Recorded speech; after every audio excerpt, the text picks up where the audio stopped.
Hi, it's me, Jojo. I want to talk about a rom-com from my childhood. A couple months ago, I was perusing Netflix and I just wanted to put on something light and chill in the background while I was cleaning or doing dishes, I forget. And I came across this movie, Something Borrowed, and it has John Krasinski, Jennifer Goodwin, Kate Hudson, and it unlocked these memories I have of this movie and seeing it when I must have been about 15 when it came out. And I was like, oh my gosh, I remember this movie. Let's watch it. Let's see what the plot is. I don't really remember what happens, but I remember liking it when I'm 15. I realized probably 5 minutes in, oh, this movie is not good. But then it kept going and the plot kept getting worse. We encourage cheating.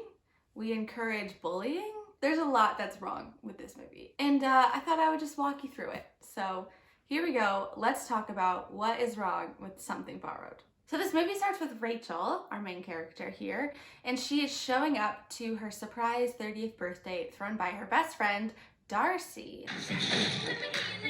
Hello?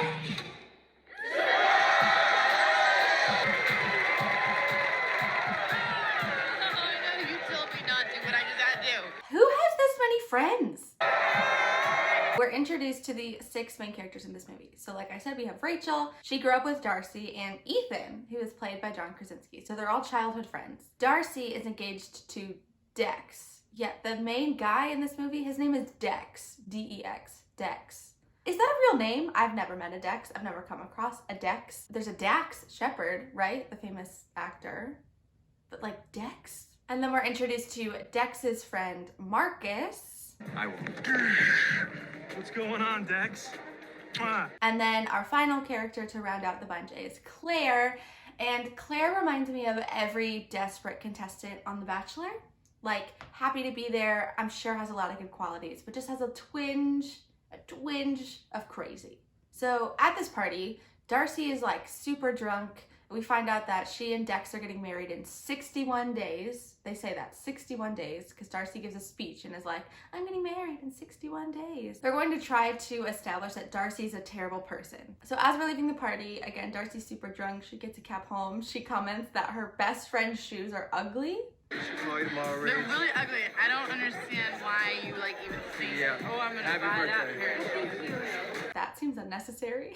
And as Rachel and Ethan are about to leave, Dex comes back to find a purse that Darcy forgot. And because it's Rachel's birthday, Dex is like, let's go out for one more drink. So they do. They go out. They have one more drink. They're chatting. They're having a good time. And we find out that Dex's dream is to be a teacher. And we actually never find out what Rachel's dream is. Kind of weird. If you watch this movie, notice how little they talk about Rachel, except for the fact that she's a lawyer and has to work all the time. So at this bar, we learned that Rachel had a crush on Dex in law school. Yes, they went to law school together. That's how they met.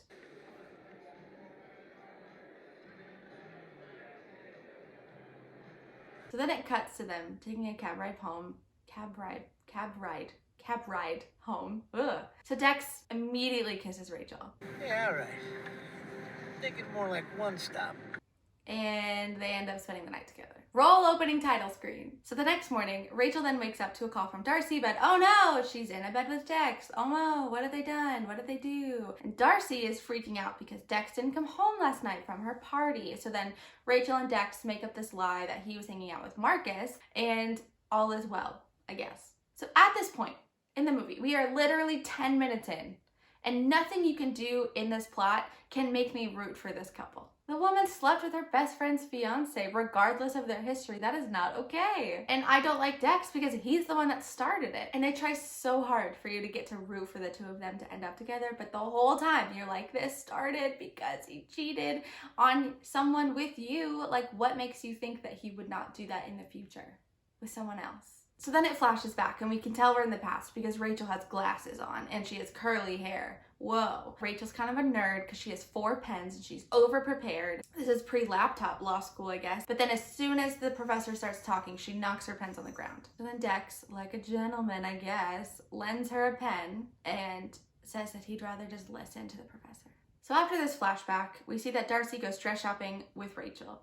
And again, they're trying to just make you think that Darcy is a horrible person. She's pretending to cry. She wants loads of compliments. She wants Rachel to weigh in on whether she wants a veil or not. Like, kind of normal stuff, but also her attitude, like, isn't right. So while Darcy is trying on dresses, Rachel has another flashback to when her and Dex are just giggling a lot in a library. And in that flashback, we learned that Dex asked Rachel out for a celebratory dinner after they passed their class. We see them go to this dinner, which is at a bar, by the way. I feel like if I told my friend, hey, I'll go buy you dinner, we'd go to like Applebee's or like the local whatever. We wouldn't go to a bar to eat dinner. So then, of course, Darcy crashes this celebratory dinner and like immediately orders 6 shots of tequila and is like flirting with Dex, even though she says, hey, Rachel, you've been talking about this guy for 9 months. Like, what's his deal? And then Rachel comes back from the bathroom, sees that they're really flirty, and recognizes that she needs to bow out from this. Like, obviously, she doesn't want to be a third wheel in this weird flirty situation. Yeah, all right. Rachel leaves the bar, and Dex chases after her and is like, hey, are you okay? And Rachel's like, yeah, sure, whatever. That's kind of her attitude the whole movie, actually. The word sure. Yeah, sure. So the group decides to go to the Hamptons for the weekend, and apparently they're going to be doing this all summer because they have a beach house. So they go out, and they come back from the bar, and Marcus tries to make a move on Rachel, but Rachel obviously is like not into him. So Marcus is trying to make a move. Darcy sees that as their cue to get the heck out of that room. And then we see this like concerned Dex as they're walking up the stairs. But again, Dex is in control of this whole situation. He can just say something and this whole thing would be over. But he acts like he has no say. So the next morning, Rachel has kind of read between the lines and decides she doesn't want to be there. It's too difficult. And Dex agrees to take her to the bus station. And in the car, Rachel asks Dex, why did he kiss her? Rachel kind of offers a bunch of excuses like, oh, it was wedding jitters, which that's not a thing. That's not an excuse to kiss somebody that's not your fiance. But he said, I kissed you because I wanted to, essentially. I wasn't that drunk. So then some time has passed and Darcy has set up this kind of sting operation as a dinner, right? Where she tells Dex it's just gonna be them two, but then Rachel shows up. But then again, the writers of this movie want you to hate Darcy. So they set up this almost like, Darcy knows what's going on. I know what's going on between you two. You just need to tell me. And you in the audience are like, oh no, she figured it out. She figured out that they cheated. But no, Darcy's like, I read in a magazine that you guys are just jealous that you don't have as much attention from me. And they're like, oh yes, that's what it is. Yep, that's what it is. We just miss you. We want to spend more time with you. So also in this scene, I just need to say that there's like a huge grammar blunder. So the scene ends with Darcy begging Rachel to go see this wedding band with her, and she says, Please, you've way better taste than me. And it's than I. You've way better taste than I. Just than I do. Sounds weird. which is not right. That's not right. So we continue. Rachel is at the concert, but of course, Darcy doesn't show up and instead sends Dex, even though the whole reason she'd asked Rachel to go in the first place is because Dex is super busy. And they have to continue having awkward conversations, even though they clearly could have just left the concert, because again, they have choice here. They're adults. Dex asks Rachel, why didn't you ever tell me you liked me in law school? And then Dex confesses that he has love for Rachel. And now we are less than halfway through the movie. I wasn't that drunk. So now it's very clear that Dex just needs to break things off with Darcy. He's cheating on her already. He has feelings for another woman. But no, they don't do anything because they're cowards. Then I guess some time had passed since the first time they go to the Hamptons, and Rachel just has not been back yet. But Dex invites her to go because he really wants to spend time with her. They need more opportunities to talk, even though apparently they can't do that during a normal work day. Like, they can't just grab lunch. They're both lawyers. But no, they have to go to a weekend with the other woman. And that's when they're gonna have time to talk. Yeah, all right. So Rachel agrees to go, but only if Ethan goes, and Ethan's whole point of being there, again, is to keep Rachel company and be a good friend. So the gang is back together. They're having this conversation at breakfast or whatever, and Darcy interrupts and says that we need to finalize our wedding invitations. Do you remember at the beginning of this movie, they said that there was only 61 days until their wedding? Normally, wedding invites are sent out about 2 months before because you have to collect RSVPs and then you have to send those numbers to vendors and blah, blah, blah, blah, blah. So that's like 2 months of time, but obviously some time has jumped to another like 1 month before their wedding, and they're just now sending out wedding invitations. Has this person that's written this movie never been involved in a wedding? My personal engagement was 3.5 months long. And you know what? Our invites went out about 60 days before. So all I'm saying is that this is very unrealistic. So then we're on the beach, and Dex is now openly flirting with Darcy, which of course, that's his fiance. But do you remember the whole reason Rachel is there is because Dex convinced her to be there because he wanted to spend time with Rachel. So Rachel just has a whole miserable time that weekend. Obviously, Dex knows that she was miserable because he didn't spend any time with her. So we cut to Rachel at her office and Dex has sent her flowers. Let the manipulation continue, everybody. So then Rachel calls him because she misses him, of course. And Dex is like, Now I know how many flowers it takes for you to call me back when you're mad. Sorry. ew, ew. I guess he's been calling her and not leaving her alone like a weirdo. And what he suggests is time alone. Again. Because that's what he suggested last time. But this time, he means it. And Darcy's going to be gone for 4th of July weekend. He'll just lie and say he has to work. And then they'll spend all of that weekend together. So now at this point, Ethan knows. John Krasinski in a saddlebag is Jim. And we see that Ethan is a way better fit for Rachel, right? They're lifelong friends, they have lots in common, and they just have a good rapport, like they're able to be honest with each other. But of course, she's hung up on Dex, and he kind of encourages it. He says, they're not married yet, so what you're doing is okay. So anyway, they spend this weekend together, and Rachel says this line. I just didn't think someone like you could ever like someone like me. What do you mean someone like me? They both have the same profession. They both went to the same law school. They're both pretty attractive people. And yet Rachel has so little self-confidence that she can't see herself with another lawyer who went to the same, So then Dex tells Rachel that he loves her, but Dex decides to still not break off the engagement because of course he doesn't. If I was Rachel at this point, I would be like, okay, clearly Dex is not going to do anything. He clearly doesn't want me. He's just using me. But Rachel doesn't see that at all. Yeah. After they spend this whole weekend together, Rachel is catching up with Ethan, and Ethan has the first sensible line of this whole movie. To be honest, you're being kind of stupid. Whoa, I'm being stupid? Yes. He's stringing you along, and the worst part is you're just letting him. How long are you gonna let this happen, Rachel? This wedding day, his first anniversary? He's not even married yet, Ethan. Exactly, Rachel. He's not even married yet, which means he can change his situation anytime he wants. But he hasn't. Has he? He basically just said what I've been saying this whole time. It's not like this is some 14th century arrangement between like two countries and their royal children getting married or whatever. No, these are two single people in New York City. Like they can change their mind. So then after Rachel talks to Ethan, she runs into Marcus, and Marcus reveals that Dex and Darcy are buying a house. So Dex is like clearly still committed to Darcy. And Rachel is like finally upset that Dex is not doing anything for good reason. Whoa, I'm being stupid? Yes. So the wedding is still on, and now it is time for Darcy's bachelorette party. After they go out, they decide she's gonna spend the night at Rachel's apartment and confesses the next morning that she's been cheating on Dex. So even though Dex has been cheating this whole movie, we now are supposed to dislike Darcy for the fact that she cheated on Dex. And Rachel kind of sees this as an out, like, oh, you've been cheating on Dex? Well, maybe this is our moment for things to end. But nothing happens. Of course nothing happens. So for some reason, we are back in the hamptoNs with the whole group. I didn't say this earlier because it's very much the B plot, but Claire very much has feelings for Ethan, but Ethan kind of lies, and it's this whole like weird Ethan is lying about being gay plot. But Claire finally has some growth. I think she's the only character in this movie that has some growth and realizes that Ethan is never going to love her and that she needs to move on.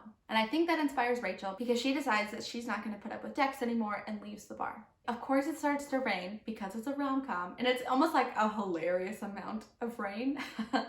And she runs back and tells Dex, I want you to break off your wedding for me.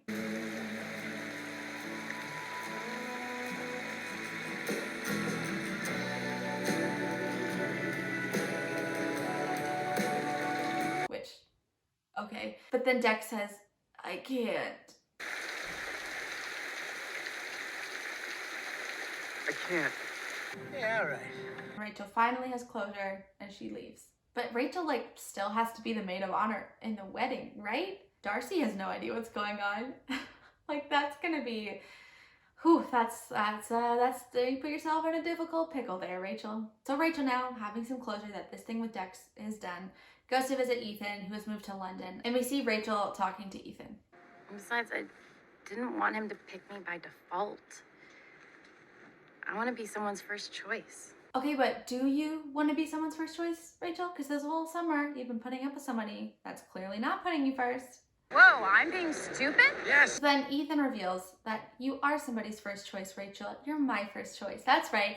Ethan loves Rachel. And here we go. They're going to end up together. It's going to be the end of the movie. This is what we've been setting up this whole time. They've been bickering and fighting, but now they're going to fall in love. No. Rachel literally says nothing this whole scene while John Krasinski just pours his heart out to her. And then she's like, nah. Rachel, how am I supposed to root for you when this amazing guy who you've known your whole life and is a sweetheart and is a writer and lives in London tells you he loves you and you just are like, eh.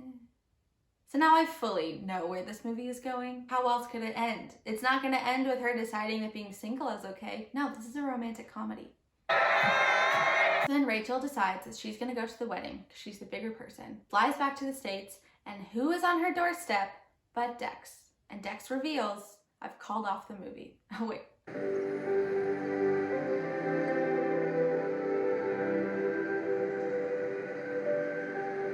told her I couldn't marry her. So now the wedding is off. They can be happy together, right? Rachel, open up. Darcy shows up, and she confesses that the guy she cheated on Dex with actually was Marcus, and that she's glad things didn't work out with Dex because she's pregnant with Marcus's baby. So they have this little chat, they get caught up, and Darcy leaves, but as she's leaving, she sees that Dex's jacket is in the front hall, and she realizes that Dex is there. So Darcy explodes, which is the whole thing that Rachel and Dex were trying to avoid. I hate you. I hate you. I hate you. I hate you. Darcy leaves. So then Dex and Rachel are just kind of standing there, and then we cut to 2 months later, and she bumps into Darcy, and her hair is frizzier, and she just looks not as put together, and it's kind of sweet. It's you know, two lifelong friends. Maybe this is just the start of them reconnecting. Who knows? The two part ways. We learn that Darcy's the happiest she's ever been. Awesome. And then Rachel goes and connects with Dex on a bench, and they walk away, and the movie ends. That's it. She ends up with Dex. So I get that this is a rom-com, and rom-coms are not always real life, but why? Did they expect us to root for a couple that openly lied and cheated? Like, this is not good behavior that we are encouraging. And remember, I saw this movie at 15, and I did not think that this was a bad thing. So we're teaching young girls or young teenagers that it is okay, as long as you love somebody, to just hurt and lie behind other people's back. I can't believe that when I watched this movie again, that I thought, this is gonna be a fun watch. This is gonna be great. Because the whole time I watched it, I was so frustrated. So anyway, that's something borrowed. It leaves Netflix on February 28th, so watch it while you can. Comment below if you've seen this movie and what your thoughts are. I'm curious. Go ahead and give this video a big thumbs up, and go ahead and hit that subscribe button for more weekly content. With that, I will see you next week.